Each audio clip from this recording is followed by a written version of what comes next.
Okay, let's dive into this. Welcome to today's explainer, where we are going to completely demystify Microsoft Power BI. If you're new to data analytics, the sheer volume of concepts, formulas, and tools out there, it can feel incredibly intimidating. But today, we're going to break it all down using a framework that just makes perfect sense. We're going to look at Power BI not as some complex piece of software, but as a high-functioning kitchen. Think about your current workflow for a second. How do you handle messy, overwhelming data right now? If you're like most people, just starting out, you're probably dealing with massive, chaotic spreadsheets. And let's be real, it's frustrating, right? It's incredibly slow. Honestly, trying to find a clear, actionable business insight in a million rows of unorganized data is literally like trying to bake a cake in a kitchen where the flour is mixed with the salt and the oven is completely broken. You absolutely need a structured system. And that brings us to the core concept for this explainer. Building a business intelligence dashboard is exactly like running a Michelin star restaurant kitchen. Think about it. Your raw data, those are your raw ingredients arriving at the back door. Power BI is the kitchen itself, fully equipped with the absolute best appliances. And you're the data analyst, which means you are the head chef. Your job is to take those raw, sometimes pretty messy ingredients, prep them, cook them, and plate them into a beautiful, digestible presentation for the executive dining room. Now, every great meal starts with prep work, and in Power BI, that prep happens in Power Query.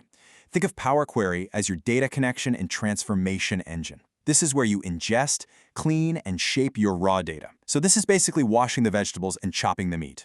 Behind the scenes, Power Query uses a back-end language called mLogic to automate this entire process.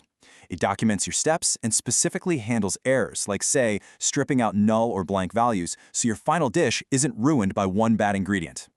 When you actually bring these ingredients into your kitchen, you've got two main choices. In import mode, you're taking the data and storing it directly inside Power BI. This is exactly like stocking your pantry. It's incredibly fast to grab what you need, but you do have to actively restock it. Direct Query, on the other hand, leaves the data right at its source. That's like ordering fresh ingredients on demand the very second a customer places an order. It's always up to the second fresh, but it can definitely slow down your kitchen. So to keep things moving fast, analysts use a neat technique called query folding. This pushes the heavy lifting back to the database. It's essentially asking your supplier to chop the onions before delivering them.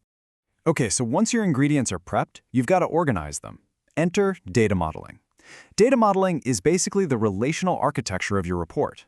It's organizing your pantry so your chefs can instantly grab exactly what they need without any confusion. You're defining how tables relate to one another. This means managing what we call cardinality, like setting up a one-to-many relationship and determining the direction that filters flow between your tables. And this brilliantly illustrates what a data model looks like in practice. This is the Contoso data model. Just notice that web of lines connecting these different tables. You've got a central sales table, directly connected to product, store, and customer tables. The model uses primary keys, like a unique customer ID, and links them right to foreign keys in the sales table.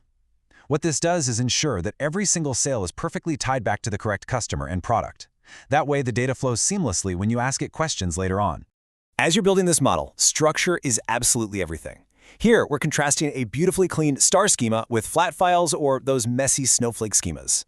A star schema places your factual data, like your sales, right in the center, and it's surrounded by dimension tables like dates and products. It's an optimized, highly efficient pantry. If you just dump everything into one giant flat file or create redundant, messy snowflake schemas, your report's performance will slow to an absolute crawl. A well-organized model is exactly what keeps the kitchen running smoothly during a busy dinner rush. All right, now we enter the actual cooking phase. Welcome to the engine room.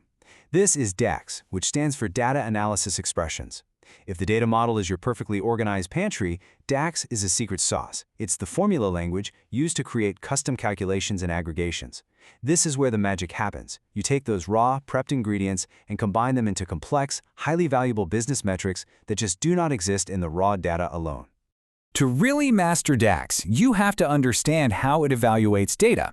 Specifically, you need to know the difference between filter context and row context. Think of filter context as cooking for a massive banquet.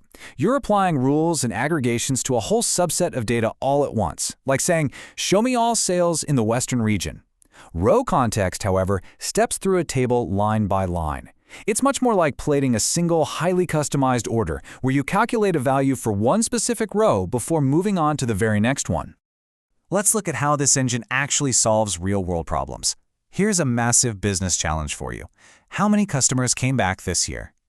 Customer retention is an absolutely critical metric for any business, right? But the thing is, you rarely just have a simple column in your database that says retained, yes or no. You actually have to calculate it. So, the crucial point is how we combine DAX functions to create a recipe for this exact calculation. To find retention, we start with the calculate function, which is basically the fundamental modifier in DAX. Then we take action. We use intersect to find customers who bought this year and last year. Then we use except to spot those churning users who bought last year but not this year. And finally, we compare all of this using time intelligence functions like same period last year. It is literally a step-by-step mathematical recipe to extract some seriously deep business value. Let's ask another vital question. How are our sales compared to last year? This is known as year-over-year growth, and trust me, it's something every single executive wants to see. But it requires looking at today's data and seamlessly comparing it to data from exactly 365 days ago. The DAX recipe for year-over-year growth is just beautifully elegant. First, you define a variable for your current year sales. Next up, you use that calculate function again to find last year's sales. Finally, you use the divide function to divide the difference between the two by last year's total. And the real magic here, by writing this one piece of logic, Power BI will dynamically calculate this growth for any product, any region, or any time frame you happen to select on your final report. Okay, the food is cooked. Now it's time to plating. In Power BI, this is your visual narrative. This is where you actually design the report interface. You aren't just throwing random numbers onto a screen, you're using Gestalt principles of design. That's how our brains naturally group visual patterns, so you use that to organize related items. You also use strategic visuals like Pareto charts, which highlight the 80-20 rule to immediately draw the viewer's eye right to the most critical business drivers. Because let's face it, presentation absolutely matters. A cluttered visual is just a messy, unappetizing data dump. It does nothing but confuse the user. But an executive briefing, now that is a Michelin star presentation. It's clean, it uses features like bookmarks and tooltips to carefully guide the user journey, and most importantly, it immediately answers the biggest question, so what? It provides actionable strategic recommendations rather than just showing off all the fancy things the software can do. But hey, before we serve the food, we really need to talk about the wait staff. In Power BI, that's row-level security, or RLS. RLS is often thought of as just a bouncer, just blocking access to data. But it's actually much better to think of it as a highly trained waiter. It personalizes the entire data experience based on exactly who is logged in, ensuring the right customer gets exactly the right customized order and absolutely nothing they shouldn't be seeing. Now, what's really interesting about this slide is how we can actually scale this security. With static RLS, you manually assign roles, kind of like a VIP set menu for just the Western region managers. But dynamic RLS, that uses a DAX function called user principal name. This actually reads the login of the person viewing the report. Because of this, you can build just one single report shared with 1,000 different managers, and each manager will dynamically only see the sales data for their specific team. It is incredibly powerful. Let's move to the deployment pipeline and see how this builds into the complete life cycle of a data asset. You don't just create a report and email it out to everyone. You use a structured process. Phase 1 is development. This is your private kitchen space where you get to experiment and build. Phase 2 is test, where you share it with a small group of beta users for a quick taste test to find any bugs. And finally, Phase 3 is production. That's the official menu launch where you publish the polished app to the entire organization. Ultimately, learning these steps completely transforms you. As our source material beautifully states, Power BI is the tool. The student's analytical mind is the strategic asset. The real goal here is to become a hybrid professional. Someone who doesn't just know which buttons to click, but someone who truly understands the mathematical elegance of a DAX measure and pairs it perfectly with the strategic nuance required to drive major business decisions in a high-stakes boardroom.